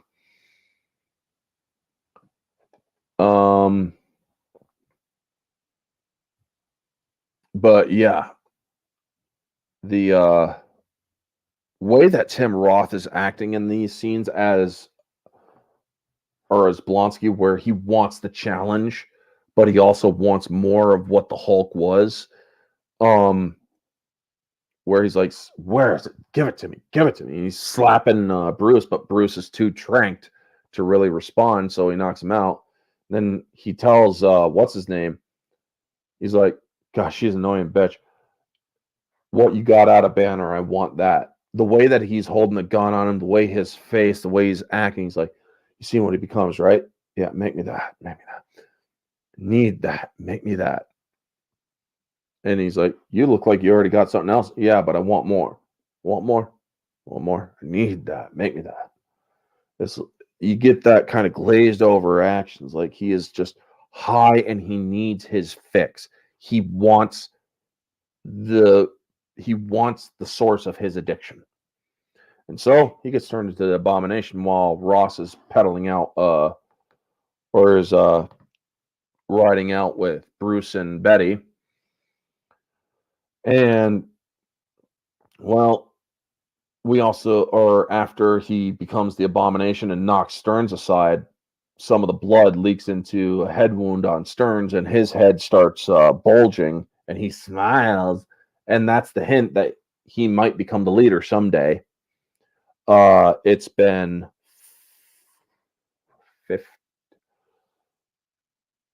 15, 16 years. 15 years since 15 years, and we still haven't seen the leader. Yeah, kind of sucks, doesn't it? I mean, I would love to see the leader. Where the fuck is he? But it's too late. I've already written off the MCU going forward after Endgame. So we get glimpses of the Abomination, and I love when he's like, "General, you got to hear this," and he hears when he grabs the phone, he hears the Hulk is in the street. The Hulk. Or this is him. This is General Ross's reaction. The Hulk's in the street. The Hulk is in the street. He has to look to make sure he's seeing Banner. He's like, "That's impossible, soldier. You get a hold of yourself right now. Tell me what's going on down there." I heard that Tim Blake Nelson returned as the leader in Captain America 4, which is weird because leader is a Hulk villain. Yeah. And not a Captain America villain. Why not use the Serpent Society? I don't know, man. All I know is that New World Order. Oh, God. They're putting super soldiers and Hulks and villains against a non super soldier Captain America. It doesn't make sense. Yes, Hulk. It really doesn't. But I love, or we then see Abomination turning around and seeing the Abomination wreaking havoc, and the monstrous noises that you hear are pretty freaking great too. And seeing the joyful look on Abomination's face. Now I also like the movie look more than the comic book look because he kind of looks almost amphibious with the weird gill like ears and whatnot. So changing him in MCU later on, it doesn't make sense. But also, or remember the tattoos that I told you to look for in Abomination if you watch this movie. His arm, he has the tattoo from his arm, and also the small little one. If you pay very close attention in high definition, you'll see them. Now, there's one scene that shows Abomination smashing cops, and where the cops are firing on him, and then it shows him from a distance where he goes like this, and you see cops flying back. You also see their hats flying up. At first, when I saw this in theaters and I saw those hats fly up, I thought they were heads. I'm like, did they just seriously show a bunch of heads flying?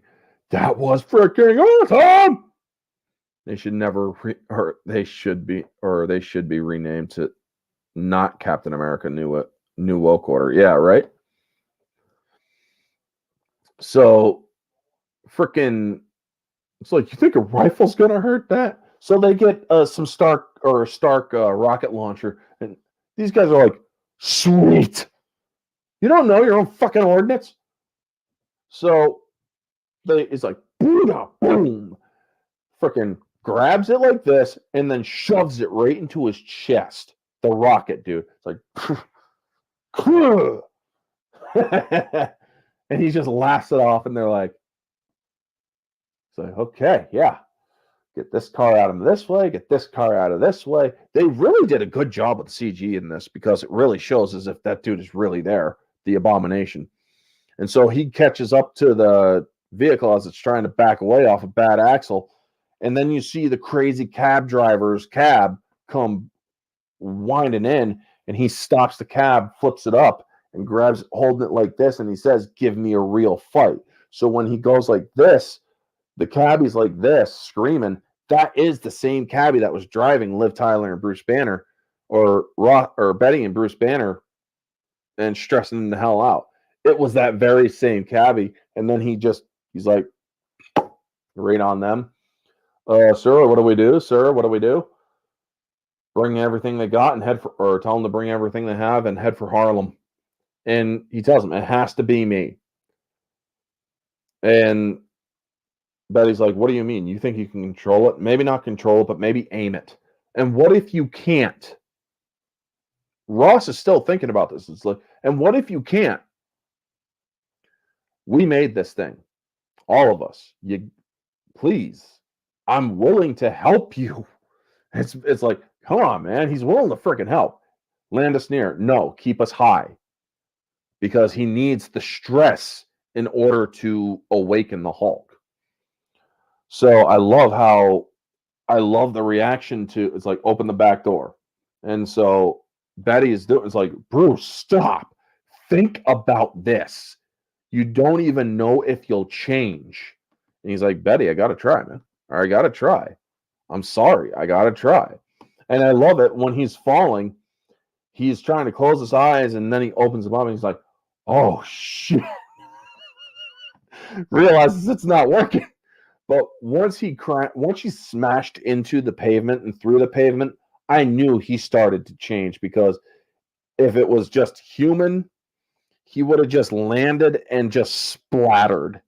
So it's like, yeah, he's turning into the Hulk. Because then you see then you see that boom, roar, that moment where you see that fist just come right out and just open up. It's like, oh yeah, here we go. We're about to see a Hulk versus kind of Hulkish thing, ground pound action. Yeah, it's just great, man. And when he stands up and comes out, and he's like, oh, I mean, when he just kind of just really psyching it up, and then the whole just roar and ripping his arms out like this, it's like, yes, this is what we signed up to see, man.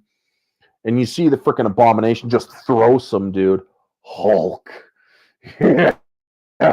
And so the mid-air collision that creates a freaking shockwave that smashes around.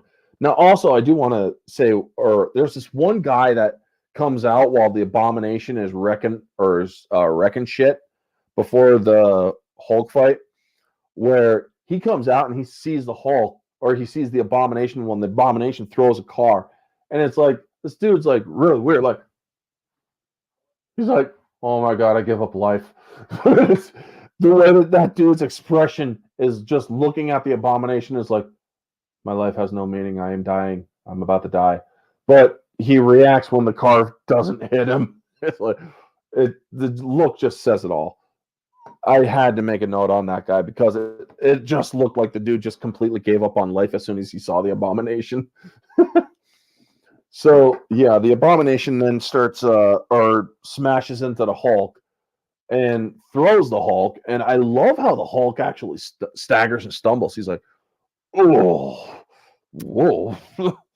He's like, whoa. And remember, Hulk Ultimate Destruction, the video game. You could grab a car, rip it in half, and use it as boxing gloves in that game.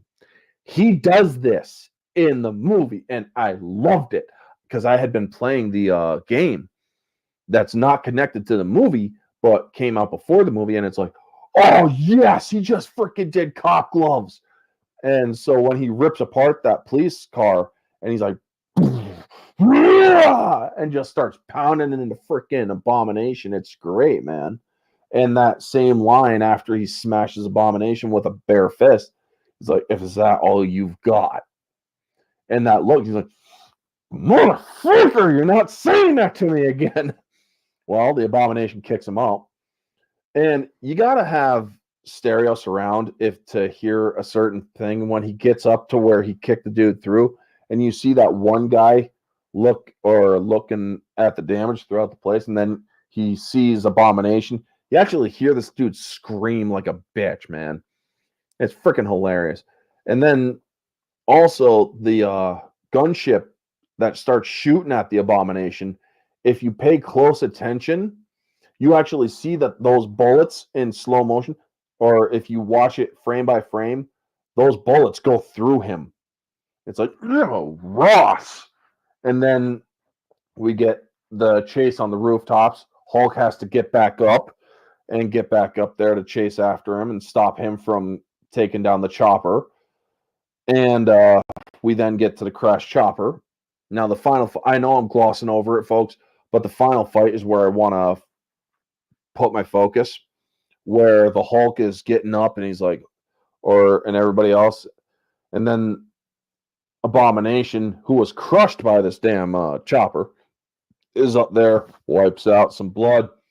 And Hulk is like this. I love Hulk's expression. He's like,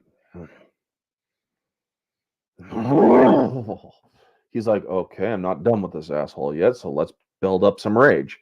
So he starts building up some rage, but the Abomination attacks quickly and puts him up against the wall with his arm. And I absolutely love that scene because now you see Betty's in danger, and he lifts him up to where he gets kneed in the stomach and smashed in the head, and then he puts him up again. He's like, "You don't deserve this power.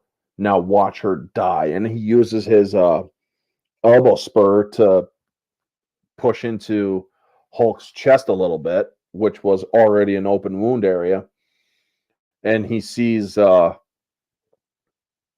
he sees Betty in further danger because it's leaking fuel and there's sparks coming off, which would blow up the whole thing. So Hulk's eyes start glowing again, and I absolutely love it. He just grabs Abomination's hand, starts pulling it aside, headbutts his chest, and then slams his head into the wall, which is freaking great. By the way, did the whole Hulk use half a car as a boxing glove concept come from this movie, or did it exist way before the movie? It existed before the movie because there was that game Hulk Ultimate Destruction that I was saying, where you can ride a bus like a surfboard. You can use tree trunks like baseball bats. You can freaking use a jet to glide around on. You can use and you can use a car and turn them into rip it in half and turn it into boxing gloves. So yes, that is something from the games, and I do believe it was also put in the comics at one point. I can't say for sure on that. I'd actually need one of my comic buddies to talk about that part. But yes, in the game, or that's a shout out to the game Ultimate Destruction, as far as I know, because it you can do that in the game, which is great. You can knock certain buildings down in that game, which is also great too. Oh, I miss that game. I really do. But anyway, also you get to freaking hold a missile launcher like a boombox, pull out the missiles and just throw them around too, which is great too. So, or not to mention the Hulk clap that you see him do is also from that game too. He has the thunder clap like this when the gunship ignites. He runs and claps to disperse the with the shockwave the entire explosion, saving Betty and the general. Well, unfortunately, Wrecking Ball Ralph Abomination has gotten up, has these chain and cement bus things up, and he smashes the Hulk with them. You have that kind of access to that kind of weaponry too as well. You can use a wrecking ball in the Hulk Ultimate Destruction game, kind of like what Abomination does to Hulk in this, and he smashes him again, and he's like, "General, any last words?" Because he's about to kill General and Betty, and this is when we get the famous Hulk smash.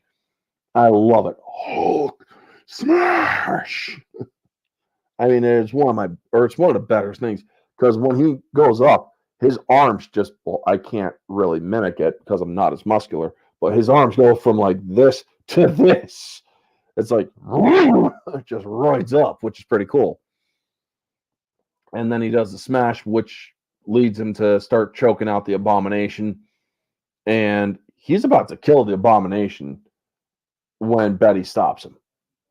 So it means that she can still reach him, and she stops him. And so he puts after he stops, lets him down, he puts his hand on, or his foot on the Abomination, and then he throws his arm back like this, and you hear the very audible snap, which almost sounds like a punching bag getting smacked with wet leather. How would you compare this movie with the animated Hulk movie, Planet Hulk? I have not seen the Planet Hulk movie, to be 100% honest. I want to see it. I'm eventually going to see it, but I haven't seen it yet. But I love that, where he's like, whoosh, and then just lets out his rageful yell and then kicks over the Abomination towards Ross. He's like, here's your fucking, or here's your broken toy. Go away with it, you know? And then you see that nice tender moment with Betty, and he even says Betty's voice. But then this light comes up, and the way that Ross is reacting, it's not the military. It's never explained who that chopper is or what that chopper is from that's pursuing the Hulk. So this unknown party, I'm guessing it's Shield or somebody, which pursues the Hulk because the Hulk is like, oh, he's like, oh my God, man, I just want to get the fuck out of here. So then he runs off, and we cut to Betty at Liberty Island where her battery is dying on her camera, where she took a picture of Bruce earlier. And then we see Bruce in uh, British Columbia, where he got Betty's mom's gold necklace again. He got it from the pawn shop where they pawned it off for the cash. And apparently that thing cost like a few $1,000 because they were able to buy a truck with it and gas and all sorts, and even a couple $100 to go across the river. So yeah, that thing must have been worth quite a few bucks or quite a few $1,000. But he buys it, and then he's meditating, and you hear or you see the days without incident counter going up again, and then drop down from 31 to 0 because when he opens his eyes are glowing green and he smiles. And then we fade to black there, but then it's like reload. And it's Ross in a bar. You think he's drinking those green Corona sodas that Bruce used to help bottle back in Brazil, but it's not. It's some sort of green alcohol. I'm guessing absinthe or something. And he slugs that back. Reload. And he's looking at his reflection in the mirror. It's like, where the fuck did I go wrong? I'm disgraced. I'm ruined.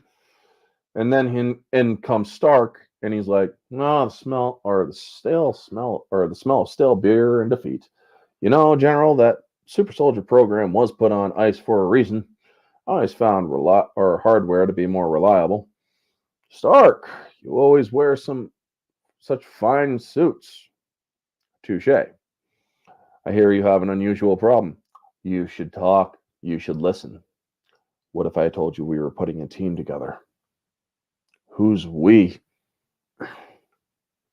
And that's the end of it. Now, if there wasn't any confirmation that Stark was going to be in this movie, first off, when you saw Stark Industries earlier on, he came in, which is great. And this was going to lead to further movies. Now, again, the Incredible Hulk movie is still my favorite movie. However, the Sam Stern sequences or the acting of Sam Stern's, Tim Blake Nelson's character, where he is just over the top in certain scenes, it's like, ugh, that's the worst part of it. Other than that, you got a great score, musical score. You got great action. You got great suspense. You got great excitement and pursuit of this movie. Honestly, I do not understand why this movie didn't make as much as it could have, because this movie was really good. Objectively, I would say it is about a 7 to a 7.5 out of 10. You get some suffering in the pacing a little bit because the pacing is very uneven, but also the acting of Sam Stearns, it's like, really, come on now. I mean, when even another character is like, oh my God, please stop. We need to talk about what went on in there. And I can understand an amount of excitement, but that dude just kind of took it a little over the top. So it does kind of take you out of it a little bit.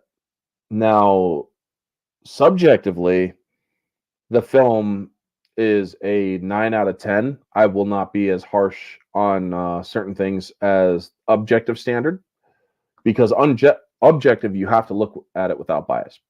But subjective, this movie's a 9 out of 10. I absolutely love it. And moviegoer, it's great. It really is. And so that is going to conclude this mystery review. Next month, or all mystery reviews are going to still be Tuesdays, but they're going to be an hour ahead of the 2:30. It's going to be 1:30 from now on, folks, my time. But that concludes Green Mystery Reviews for March. Easter mystery reviews are coming up. The theme for the Easter mystery reviews, folks, resurrection. Kind of like Christ, right? or Christ rising. So characters in these movies that are coming up are revived or resurrected by some sort of means. The hint for this or next week's is a mother resurrected. I will give more hints on Twitter. So if you follow me on Twitter, pay attention to my pay attention for when I give the tweets out. I will put mystery review hint, and I will give the hints leading up. It will be sporadic and random sometimes, but you will get new hints. Thank you to Neozoic, Kamen Rider, Ruben Thomas, Vanja, Kristen Freitz, Apathetic Black Queen, Becky Brown, Cassie, Ruben Thomas. Yep, there he is. And Neozoic, and Cannoli Sasquatch. Thank you all for tuning in, and anybody else who may have been watching. Hope you all have a wonderful day. Thank you so much for tuning in. Stay tuned for tonight. I will be on the Barroom podcast with Society Reviews and others to discuss some of the insanity going on in Hollywood and other controversial things that have been happening. So stay tuned for that at 9 p.m. Eastern Standard. And Odin, I believe, on OMB Reviews will be going live at 7 p.m. Eastern Standard. I will be modding his chat, so make sure you behave on that one. Thank you so much for tuning in. Take care, Orange Hat, and everybody in the chat. See you guys in the Barroom podcast. Till then, good day, good luck, and peace out. Yep, indeed. And always remember, folks, stay humble.